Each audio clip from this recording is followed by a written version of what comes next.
Assalamualaikum warahmatullahi wabarakatuh. Bismillahirrahmanirrahim. Alhamdulillahirabbil alamin. Wa bihi nasta'inu ala umurid dunya waddin. Wassalatu wassalamu ala asyrafil anbiya'i wal mursalin sayyidina wa maulana Muhammadin wa ala alihi wa ashabihi ajma'in. Rabbi syrah li sadri wa yassir li amri wahlul 'uqdatam min lisani yafqahu qawli. Amma ba'da. Yang kami banggakan seluruh siswa-siswi kelas 10. Marilah kita senantiasa memuja dan memuji syukur kehadirat Allah Subhanahu wa taala yang mana pada kesempatan kali hari ini kita masih diberikan beribu-ribu nikmat sehingga kita mampu melanjutkan pembelajaran kita pada hari ini. Salawat dan salam tak lupa kita aturkan kehadirat junjungan kita Nabi Agung Nabi Muhammad Sallallahu Alaihi Wasallam. Biqaulina Allahumma sholli ala Sayyidina Muhammad wa ala ali Sayyidina Muhammad. Semoga dengan senantiasa kita melantunkan sholawat dan tidak lupa berusaha dengan sekuat tenaga untuk melakukan sunnah-sunnah beliau. Kita senantiasa di akhirat khususnya mendapatkan syafaatul utma dan diakui sebagai umatnya sehingga bisa bersama-sama masuk ke surganya Allah Subhanahu wa taala. Amin Allahumma amin. Dalam pertemuan kali ini kita bertemu dengan bab 3 yaitu yang berjudul menjalin hidup penuh manfaat dengan menghindari berfoya-foya, riya, sum'ah, takabur, dan hasad. Namun pada pertemuan kali ini kita mengambil subbab yaitu menghindari perilaku berfoya-foya. Harta merupakan cobaan bagi pemiliknya. Jika harta digunakan dengan baik, maka harta bisa bermanfaat baginya. Sebaliknya, kalau harta dikelola secara salah, maka akan mencelakakannya. Harta bisa menjadi tercela jika dijadikan tujuan utama oleh pemiliknya dan dalam proses mencarinya tidak diniatkan untuk beribadah kepada Allah Subhanahu wa taala. Islam melarang perilaku berlebih-lebihan atau melampaui batas, disebut israf, dan boros atau disebut juga tabdzir dalam membelanjakan harta. Keduanya termasuk perbuatan setan. Sebaliknya, Islam menganjurkan umatnya untuk hidup bersahaja, seimbang, dan proporsional.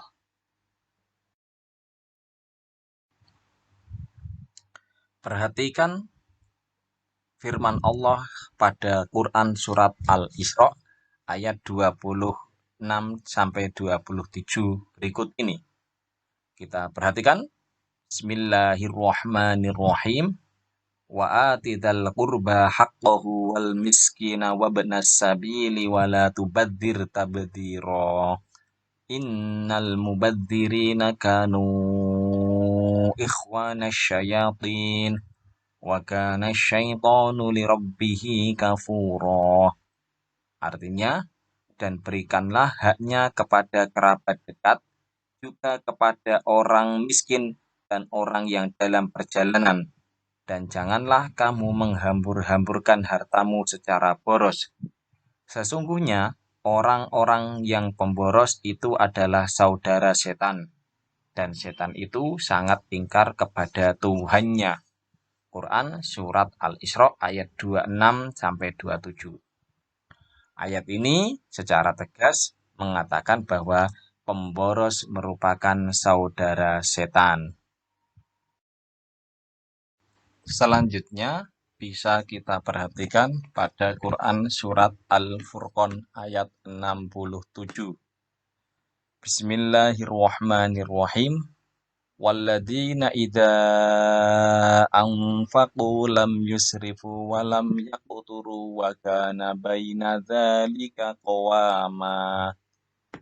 Yang artinya, dan termasuk hamba-hamba Tuhan yang Maha Pengasih, orang-orang yang apabila menginfakkan harta mereka tidak berlebihan dan tidak pula kikir di antara keduanya secara wajar. Quran Surat Al-Furqan ayat 67. Kata tabdir diulang sebanyak 3 kali dalam Al-Quran, sedangkan kata israf diulang sebanyak 23 kali dengan berbagai bentuknya. Ayat di atas menyatakan secara tegas larangan tabdir dan israf. Sikap tabdir dan israf memiliki kemiripan pengertian dan makna. Tabdir boros adalah perilaku membelanjakan harta tidak pada jalannya. Dengan kata lain, yang dimaksud pemborosan yaitu mengeluarkan harta tidak hak. Apabila seorang mengeluarkan harta sangat banyak tetapi untuk hal-hal yang dibenarkan oleh Islam, maka bukan termasuk pemborosan. Sebaliknya, jika seseorang mengeluarkan harta meskipun sedikit tetapi untuk hal-hal yang dilarang agama, maka ia termasuk pemboros. Berikut ini beberapa contoh perilaku tabdir dan israf dalam kehidupan sehari-hari. Contoh tabdir dan israf dalam makan dan minum. Seseorang mengambil banyak makanan dan minuman pada suatu acara tasyakuran. Ia takut tidak mendapat bagian tanpa sama sekali tidak mempertimbangkan daya tampung perut. Akhirnya, ia tidak sanggup menghabiskan makanan dan minuman tersebut. Kemudian, contoh tabdir dan israf dalam berbicara. Berkata-kata yang tidak penting dan tidak perlu, baik secara langsung bertemu dengan lawan bicara ataupun melalui media elektronik, termasuk media sosial. Contoh lain misalnya menggunakan kuota internet untuk searching dan chatting hal-hal yang tidak perlu. Kemudian, contoh tabdir dan israf dalam penampilan. Memakai perhiasan emas di kedua tangan, leher, jari jemari, dan kaki pada saat pertemuan warga. Berpakaian mahal, mewah, lengkap dengan tas impor dari luar negeri. Nah, selain yang telah disebutkan, masih banyak lagi contoh perilaku tabdir dan israf dalam kehidupan sehari-hari.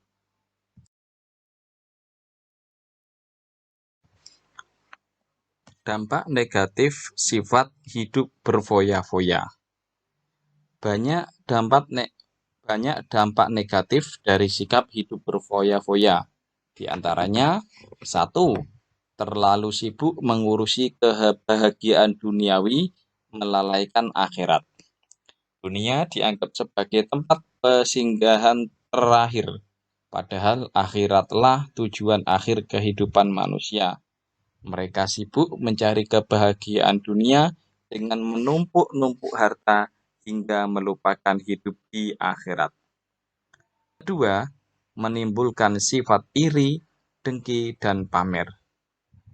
Membelanjakan secara berlebihan dan boros serta memamerkannya kepada orang lain akan memicu sifat iri, dengki dari orang lain. Sifat ini akan memicu konflik di tengah masyarakat. Yang ketiga, dapat memicu frustasi apabila hartanya habis.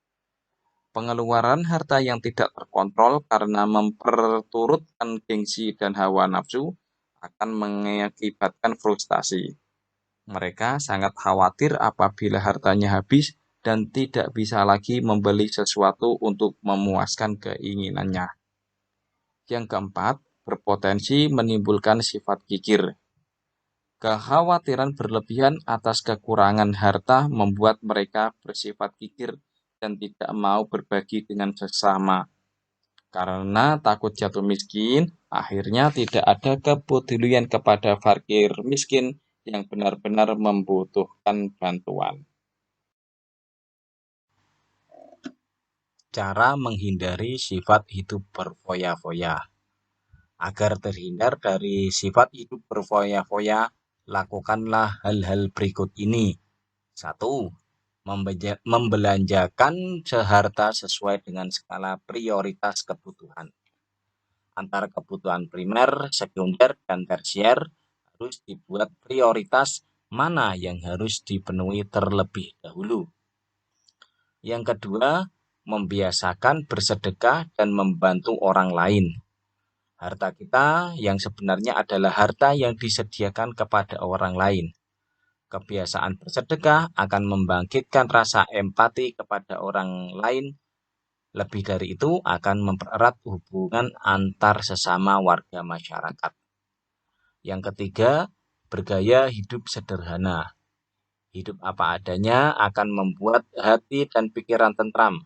Ia akan merasa bahagia apabila melihat orang lain hidup berkecukupan dan akan bergerak untuk membantu orang lain yang membutuhkan. Yang keempat, selalu bersyukur. Menerima dengan senang hati atas semua karunia darinya akan membuahkan ketenangan batin. Seseorang yang syukur bil qalb, syukur dalam hati, akan menyadari sepenuhnya bahwa segala nikmat itu adalah bentuk kasih sayang Allah Subhanahu wa Ta'ala. Yang kelima, bertindak selektif dan terencana.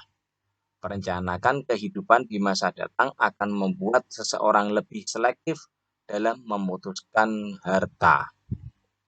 Yang keenam, bersikap rendah hati.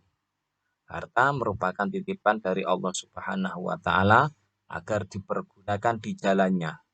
Sesungguhnya kehidupan dunia merupakan ladang untuk beramal demi kebahagiaan akhirat. Oleh karenanya, seseorang harus menjauhi perasaan paling kaya dan paling hebat. Demikian pembahasan kali ini, semoga memberikan barokah manfaat untuk kita semuanya. Kurang lebihnya dari kami mohon maaf sebesar-besarnya. Wal afu minkum wallahu a'lam bishawab. Wassalamualaikum warahmatullahi wabarakatuh.